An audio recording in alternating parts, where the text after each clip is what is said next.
I just found out about this guy. I like this guy. He tells it like it is, and it's not just him. It's not just a black guy like him. There's increasingly a lot of black people in the community, the black community. They're just calling out the ones that are acting a fool, that are giving the good ones a bad name, making the entire black people look bad. But you do have decent ones embedded in there. Just like you can have a bunch of white trash. But there's not enough white trash, I guess, to make the entire white people, white race get a stigma. But there is white trash.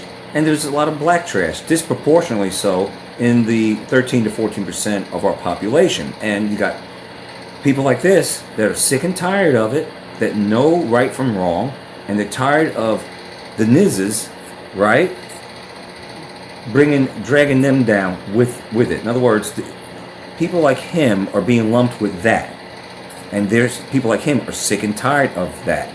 Okay, and this is what we need more in the black community. We need more of the good apples calling out the nizzes. All right, so listen to what he has to say. This is good. And I'm going to be bringing more of this to you, because this is a problem in our society. You've seen the Groids acting a fool in Walmart, acting a fool in public transportation, acting a fool in fucking restaurants, you name it. Remember, I've said for years, can't take him anywhere. Always chaos. Look at he's going to bring up inner cities, everything, how they celebrate their own nizziness, and this is a problem. This is a huge problem in our society, and he's saying it's destroying the black community, and it's destroying America. Everybody is tired of dealing with niggas. People have black fatigue, not because they hate black people because they're black. They have black fatigue because of how people act, how black people poorly represent themselves and carry themselves within society. Black fatigue is a collective tiredness, especially in the United States, of black people's poor behavior, shitty representation, and lack of accountability. Niggas will sit back and glorify being a nigga all day and do nothing to repair or to better themselves. Niggas spend more time complaining about white people than doing anything for themselves, or complaining about the drug dealers, the failing schools, the disruptive black women.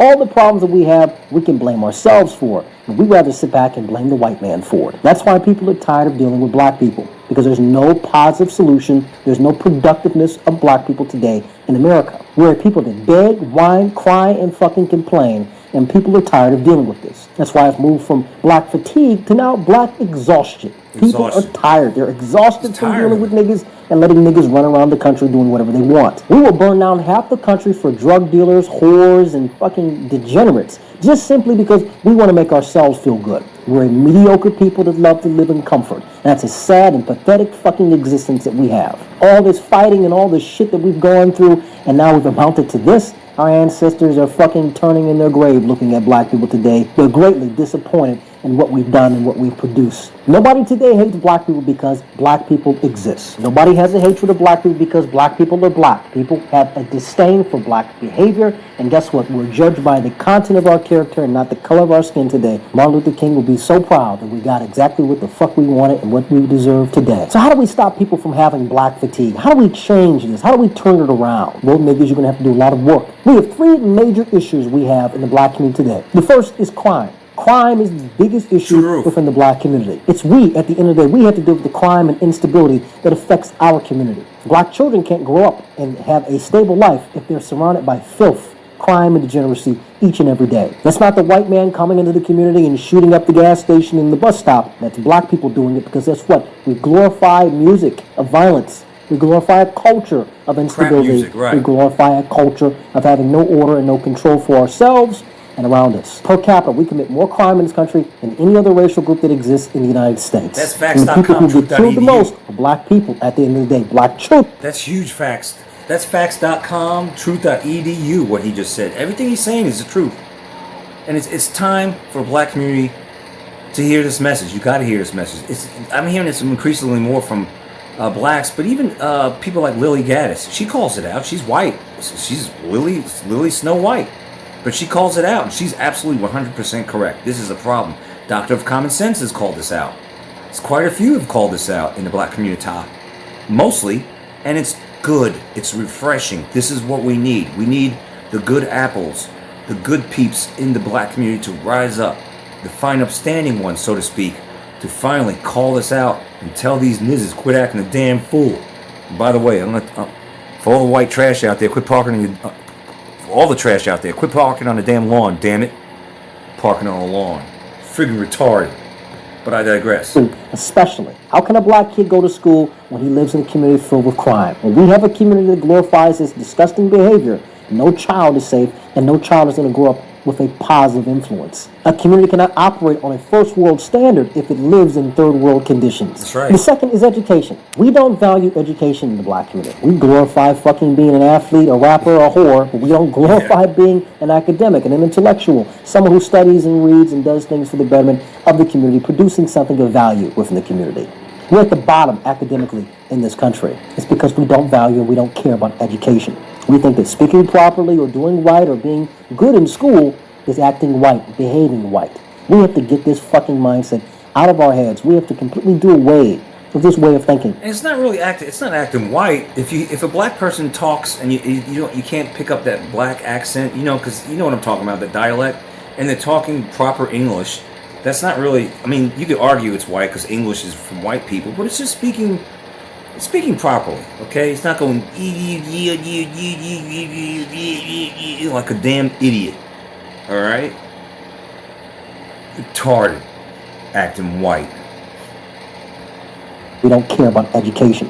We think that speaking properly or doing right or being good in school is acting white, behaving white. We have to get this fucking mindset. Doing right in school is not, and making a good grade is not acting white. It's just, it's showing that you have at least two brain cells rubbing together. You have a level of intelligence. That's what that means when you go to school and you apply yourself. Not that I'm a big fan of public indoctrination institutions, but I'm just saying, it's not acting white to take something seriously and be successful at it. That's just being a successful person. Fucking morons. Black people always want to say, oh, what are you trying to do? Get all A's and act like a white person and speak proper and act like a white person? No, he's just trying to act like an educated person. Friggin' idiots. Always got to inject race into it. Out of our heads. We have to completely do away with this way of thinking because it's killing us each and every generation that passes on. If we don't value education, we don't value teaching and learning things so we'll be able to pass it on to the next generation, then we're going to continue to be at the bottom in this country. The third and final is the black family unit. Now, most black Republicans will say, well, we have more black fathers in the household, things will be better. It's not how it's going to work. Black women are the biggest problem that we have within the black community. They don't take accountability, and they run the community. Black women need to understand that they're not the prize. They're not the ones who establish order. They're not the ones who establish relationships. They're not the ones who should be in any control of anything within our community. It's black men that have to take power and be an aggressor, be extremely aggressive in holding and maintaining power for the sake of our existence. I advocate for a lot of black men of claiming custody of their children, having custody of their children over black women. I think a black child is in better quality care. That applies for all men. White men too. You need to start fighting for custody of your children. And stop letting the court system say, well, the calf belongs with the cow. All right? The calf, in other words, the baby belongs with the mom. By default, that's how our judicial system looks at it. Oh, well, it needs the mother more than it needs the father. That's bullshit. There's plenty of bad moms out there. Plenty, increasingly in this modern era. A lot. All right? And there's a lot of good dads out there who deserve to have their kids and shouldn't be denied having custody of their children just because they're male. That's being, what do you call it? It's discrimination is what I was looking for. It's late. It's the word. A black man's hands, and he is a black woman. Black men have to come back into the community and reestablish order within the community. Tell black women to shut and pull up your pants while you're at it. Sit the fuck up, sit the fuck down, and sit the fuck out. And learn to support and listen. We need black men in the household, not for the boys, but for the girls, so they can see a shining example of what a black man should be, so they can be able to support the black men that they love in their lives. That's the missing link. It's not that we put more black fathers so the boys can learn to listen. No, we already have enough of that. And guess what? These niggas don't listen because they're raised by effeminate fucking black men and masculine black women who've never had a strong male role model in their life. We fix these three problems in the black community. We actually focus on solving these issues. We actually can have a chance at doing something better and going in a better direction. If you're black Gen Z, we are the only generation that has a chance of fixing and turning around this mess that we're in. We're the only generation that can actually solve these problems. If we don't, then it's going to be a terrible existence for those who come after us. Wise words. He's got wise words. It's right there. It's very refreshing. I'm going to show more of his videos. Bravo.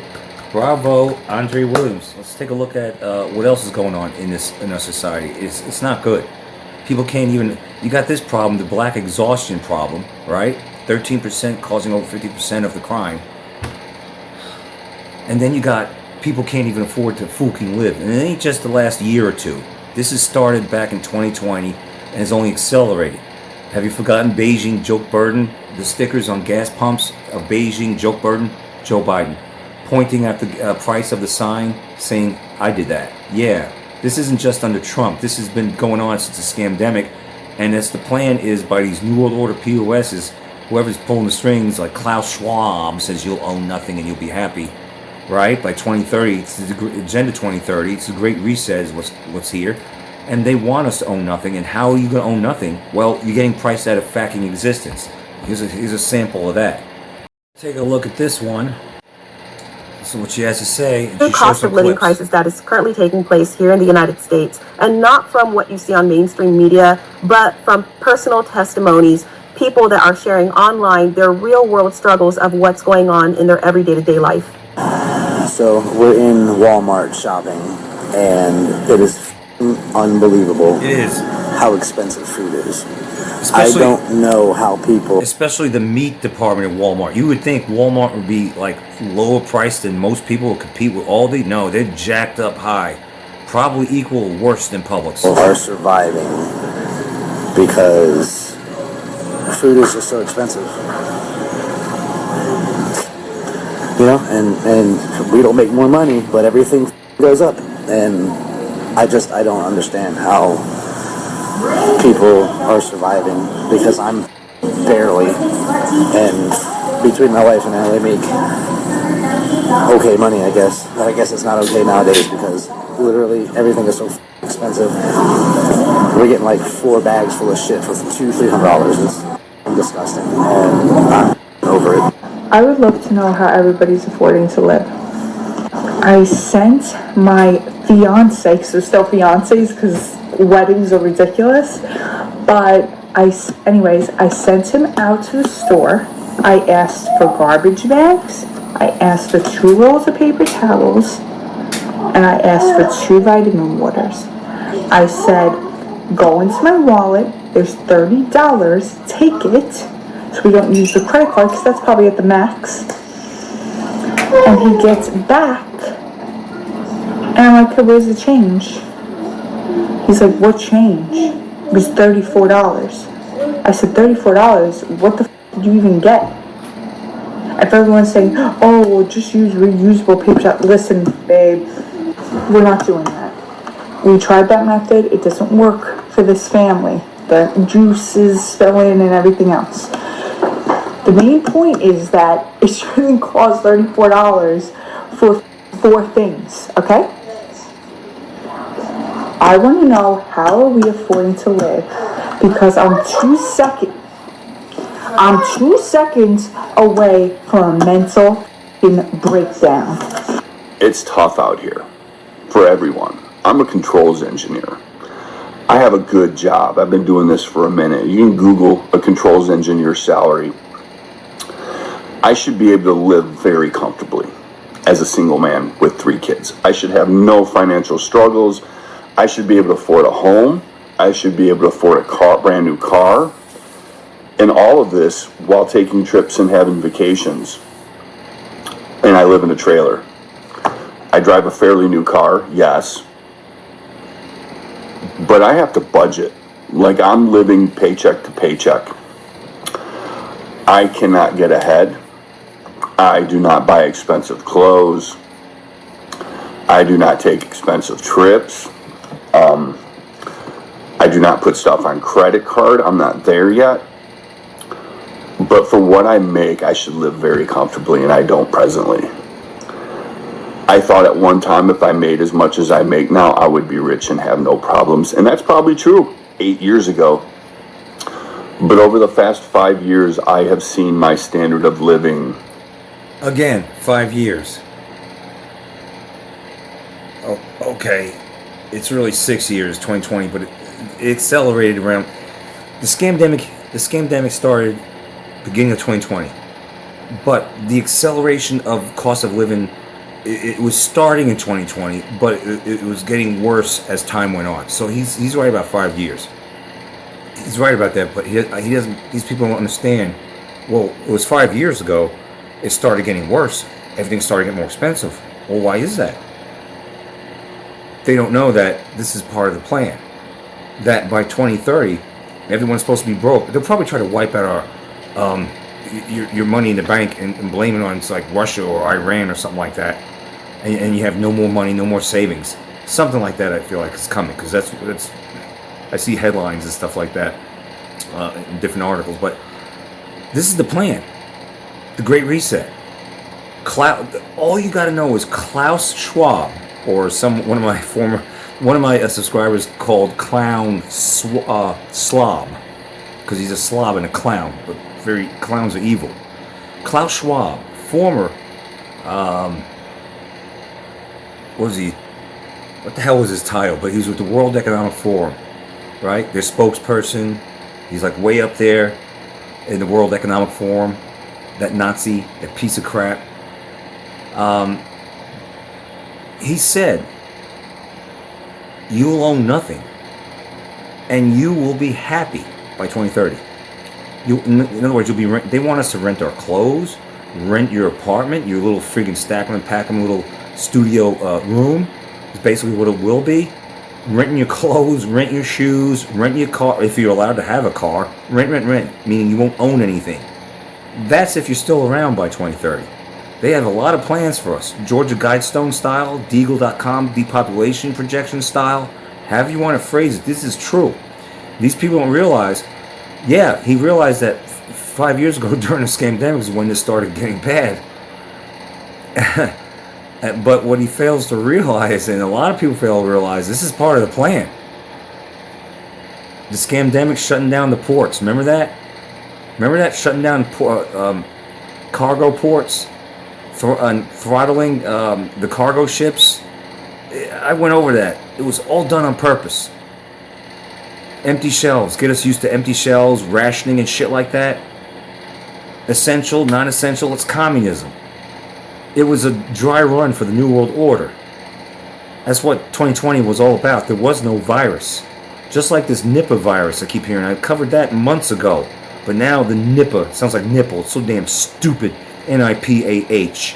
I hear it's cases of Nipah in India, and now I see more videos and headlines popping up. Is that the next pandemic? So I haven't delved back into that. We're under attack on many fronts, and whatever sticks with them, however they can get martial law and depopulation and total tyranny, that's what they're going to do. Whatever works for them. All right. Don't forget the fake alien invasion. That's on the table too. But as of now, this is the reality of our life. Pricing us out of existence. I've never seen a time in my life where every time you turn around, the rent goes up, price of houses goes up, price of a car, a fucking car is $30,000 now. I drive an economy car. Let's just put it that way.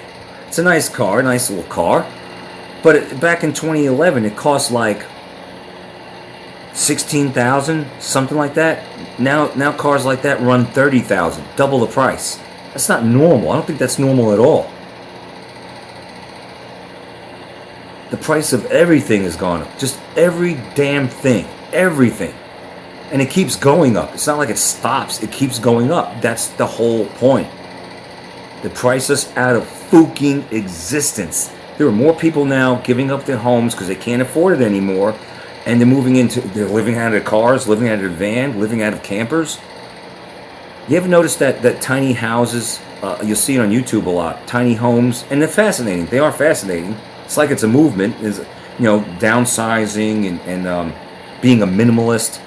Yeah, that sounds pretty cool, right? It's interesting lifestyle. But when you think about it, that seems more like a movement towards that falls in line with Agenda 2030. Oh, remember they said during the invasion under Beijing Biden, when he was allowing all the invaders to come in, these libtards on fake news were going, if you own a home, you have no business owning a home. You need to open it up to these migrants.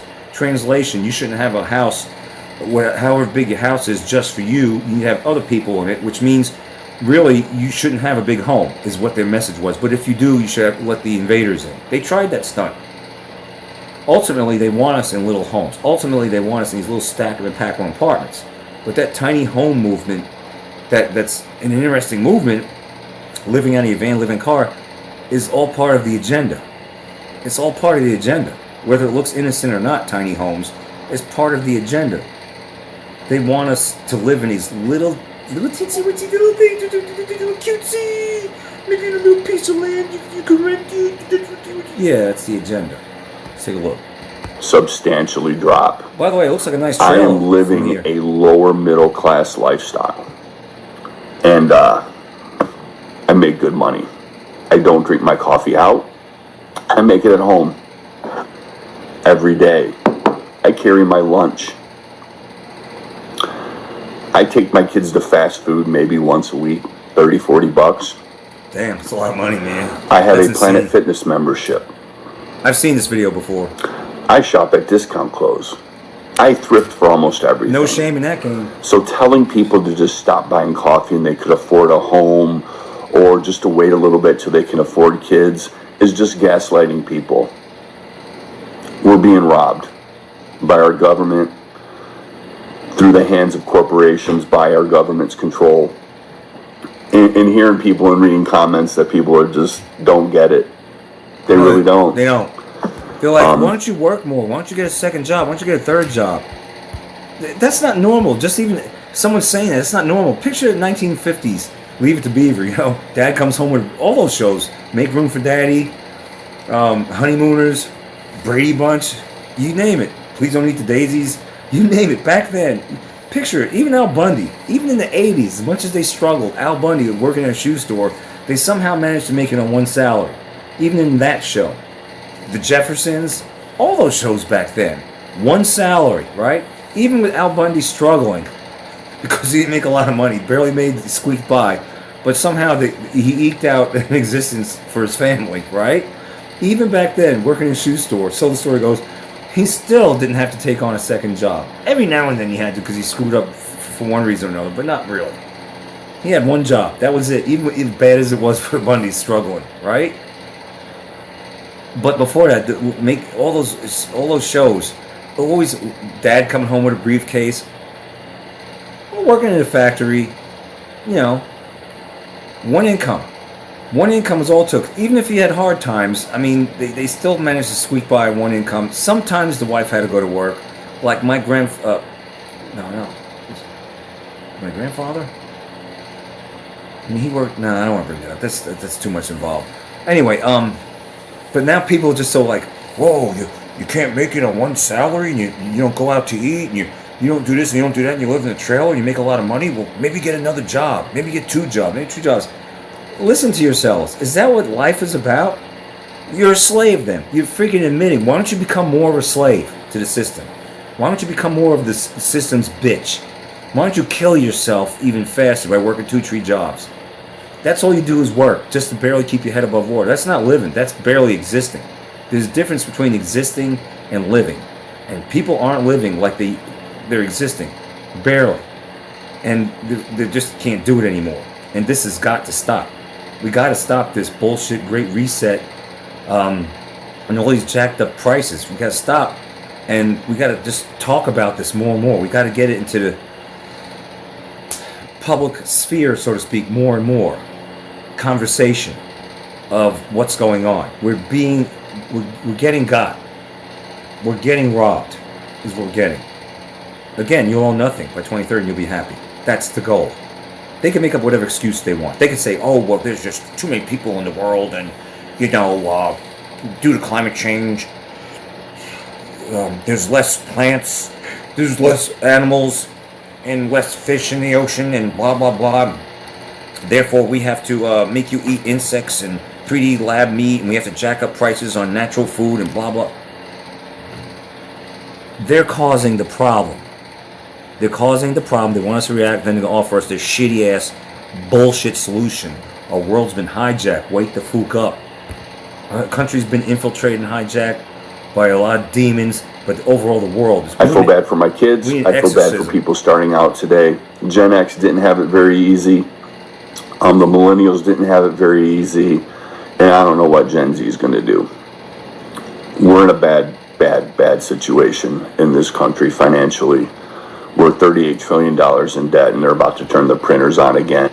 We're like, if they say 38, we're 100 trillion. And this has been going on for decades. Whatever they said trillion in debt, I say conservatively multiplied by 3. Which is going to cause even more inflation and even more problems. So I don't have easy answers, but telling people to stop buying coffee and wasting money, like that. I like how he's showing the jacked up forearm with veins in the arm there. Nice touch. We're past flexing. That. We're way past that. It's time to do something. But it is time. I don't know what, but something's got to give. In 2 months, it's going to become completely unaffordable to live in the United States. And I'm not talking about luxury lifestyle. I'm talking about basic middle class needs. I cannot make this up. I'm just homeless, living out of my car. See what I'm because talking I had about? to move out of my house. The dogs are jam-packed. So, yeah. All right, we are checking out of the air. I saw this one too. Why would you? Can you help me out? Why would you keep dogs? You live in a car. You can keep dogs. Is it for protection? But still, that's not a good environment for not only yourself, but you're going to add pets to the mix. I don't. I would. Airbnb, I do one last walkthrough and make sure I have everything. I took the couch covers off, stripped the bed, and finishing a load of laundry. Why are you smiling about But this? the dogs are ready to go. The car. But why? That's another thing. Sometimes I question if these videos are real, but this has happened. People becoming more homeless over the last, since 2020. Well, I wouldn't be smiling about it. I'd be ticked off. Like, damn, I have to leave my home, all the memories and everything. We got screwed over and we can't afford to live anymore. We have to leave our home. I would be probably solemn mixed with anger. It's a little solemnness mixed with anger, something. But I damn sure would not be smiling.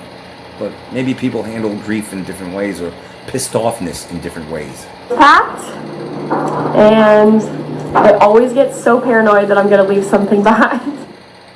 Well, we're being Don't left drink behind. baking soda water before bed. I'm gonna leave something behind. Sit. Sit. No. Teddy. Teddy, go. Teddy, up. Teddy, go. Max. Callie.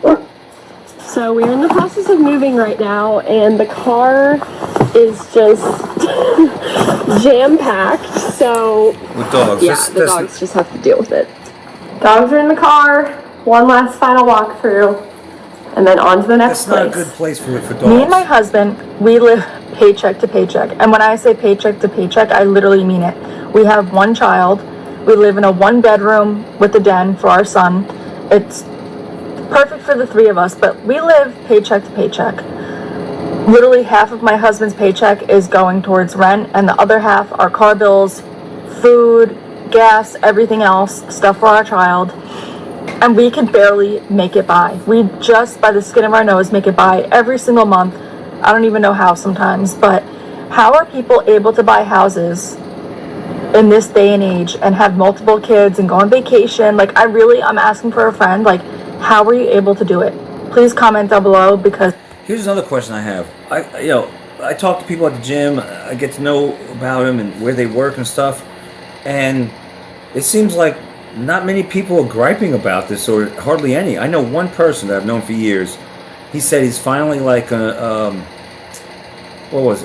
a lot of things out, including taking extra training class at the gym, something like that, cutting back. He's the only one I know that's he lives in like a studio apartment over a garage. I'll leave it at that. But he's cutting back. But everyone else I talk to, they work for Delta or some other business, whiskey company or whatever, and it seems like they got it's no big deal. Like, it's just they're making bank or they're doing really okay. So there's something going on here. There's a lot of people that are making good money and losing their homes or barely keeping afloat. Then you got others that are pretty much making bank. I mean, they're doing okay. Just another day at the office. And I'm wondering what's going on. What do they got that they don't got? Even though these people are making good money, but somehow they're drowning. But these people don't appear to be drowning. As a matter of fact, they appear to be doing damn good. So what's going on? What the hell is going on? Because what I see out there is prices are jacked up. Here's what I see. Here's another thing. Gas prices. They say that.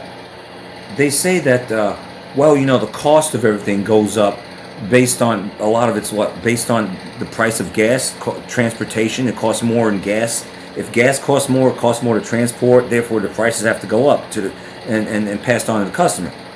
Gas prices have been down or Obama era prices, $2.55, $2.80, depending, $2.45 for the longest time now.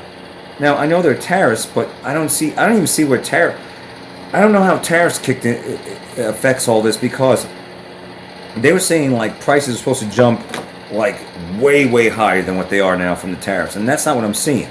What I'm seeing is just a steady frog boil since 2020. All right. However, if gas prices are down in Obama era from like 2012, 2010, 2009, right? Why is everything still going up? Pre-tariffs, if tariffs even affecting anything. Pre-tariffs, why is everything going up and up? They're doing this shit on purpose. It's the only thing I could think of. Earth is not running out of resources. It's bullshit. I don't care what anybody says. They're the ones causing the weather warfare. They're the ones that are destroying crops. So I know this is a pipe dream, but all these demons need to be held accountable. This world needs a massive fucking exorcism of all its demons. The problem is the demons want us to be gone. That's their plan. They hijack the planet. They want the good people gone. They blame all these problems on us. We're the ones causing the weather problems because we're breathing. The cows are farting. That's a problem to them, right? Got to kill the cows. And they did. They killed a lot. It's amazing we're still here, getting sprayed like bugs, getting hit with frequencies, getting indoctrinated, getting now back to your regularly scheduled program. It's amazing we're still here.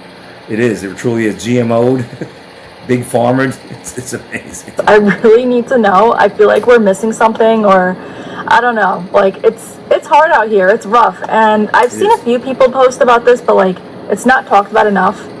How are people making it work? I really want to know. Please. This is a summary of what it is to live in the United States in 10 seconds. We pay taxes on money we earn, taxes on money we spend, taxes on things that we already own, being robbed with money that we have already been taxed. Make that make sense. 2 months before the election, And we've learned nothing from history, right? All it took was taxation without representation, and well, hell far, the Boston Tea Party. But we're getting taxed to the nth degree. I guess the fluoride's working because there's no Boston Tea Party 2.0. chose to give up housing and move full-time into this minivan that I'm cleaning out. Here with this. Do it. Please comment down below because I really need to know. I feel like we're missing something, or I don't know. Like it's hard out here. It's rough. And I've seen a few people post about this, but like it's not talked about enough.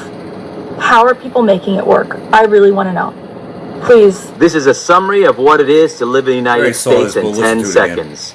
We pay taxes on money we earn, taxes on money we spend, taxes on things that we already own, with money that we have already been taxed. 2 months before the election, I chose to give up housing and move full-time into this minivan that I'm cleaning out right now, simply because I trusted myself more than I trusted the federal government. And I was betting on the fact that no matter who got elected, it would be a long while before housing costs went down or wages went up or the economy changed a little bit for the better. But I'm here to report back 14 months later. I knew the whole time I could go back into the misery of living in an apartment and paying rent if it was better than this.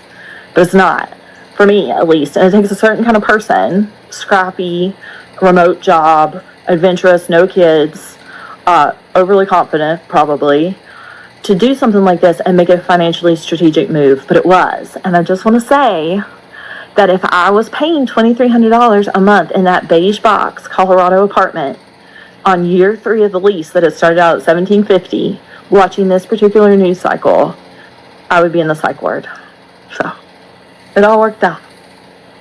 Well, this season, you've got places to go, people to see, and things to do. You may have already gotten vaccinated for flu and COVID-19, but this is serious about how we're under attack. This concerns farmers. I wanted to add this to it. Yeah, I got, for those of you new to my channel, I blue light blocking glasses, reading glasses. Reading glasses from $1.25 plus tree. Let's take a look at this. Concern on farmers. Do you like to eat? You do? All right, well, we need to take a look at this. Marxist policies now forced on farmers. Well, that's a big WTF moment. Wisconsin. Well, I think, is Wisconsin, no, Wisconsin I think is a red state, so Marxist policies now forced on farmers. I don't know. Wisconsin dairy farmer has just received a letter with new regulations that must be followed or farmers can no longer sell their milk. I feel like I've seen this, I think I've seen this before, but it's in the news cycle, alternative, so it bears looking at or repeating, and we're going to do it this way. And it starts out by saying that my bad, let's this might feel like another So did anybody else get a letter in the mail from their milk processing plant that states that they are updating their sustainable agriculture policy? Well, we got ours last week, and I already got a phone call from the people that are collecting the information that is required for your dairy farm. And it starts out by saying that we understand that this might feel like another requirement, but it's not, because it's an industry-led effort to recognize and measure the sustainable practices you're already doing every day. Sustainable. Your participation helps shape the future of dairy farm and ensures your voice is part of the solution. So I laugh at this because it is voluntary if you want to sell your milk, because if you don't participate in this, the milk processing plant will not be able to take your milk, because the people that are above them, the actual sellers like Nestle and Danone and all the other big food giants, will not allow the milk processing plant to take your milk. Now, it feels like blackmail, but according to the definition of blackmail, it is not blackmail. But if you don't participate, you can't sell your milk. Okay, so it sounds like it's coercion. Work. Coercion. Holy Lord. They need to know herd data, nutrition data, energy data in terms of total therms of natural gas, total gallons of diesel. Now, mind you, this is for a whole year. Total gallons of propane, total gallons of biodiesel, it's control. And total kilowatts of electricity. That's all control. That's all this is controlling you. It's trying to control everything. Micromanage and control. Yep. Voluntary. Totally. All right, everybody. Have a great day. I think it's coercion. Just like well, you can't go back to your you can't go back to your job unless you take this. You can't keep your job unless you take this. I guess that's not blackmail. I think they call that coercion, right? So our farmers are under attack, but you already know that. Many different ways they're under attack. Our food supply is under attack. We're under attack. Planet's been hijacked. I mentioned NIPA. The data centers, well, they're collecting data on us. And I want to look at these ICE detention centers that they're acquiring. I wonder if that's FEMA camp for us. But then again, they got the FEMA camps. So, I mean, what are they going to do with the FEMA camps if they're buying massive 1 million square foot warehouses? If they're buying, if ICE is buying those for us, what are they doing with the FEMA camps, with the playgrounds near the train tracks? I'm still want to think that these warehouses that they're acquiring are for illegal deportation because they plan on doing 1 million a year. And again, why would they need to buy? Because there's a conspiracy theory out there saying that ICE is doing this to put us in there. And I wouldn't put it past that the data centers are collecting data for us to put us in some kind of camp or something like that, but it makes me wonder, if they have FEMA camps, they could put Americans in FEMA camps if they wanted to. Why would they have to put them in warehouses that are supposedly designated for illegals? That doesn't make any sense. I don't know. I mean, what are they going to do with the FEMA camps? Just nothing? Constantly nothing? Those are supposed to be for Americans, right? Not the warehouses. Warehouses are for the illegals. But then again, why aren't they putting the illegals in FEMA camps? All I know is... it's not good. And 2030 is like less than 4 years away.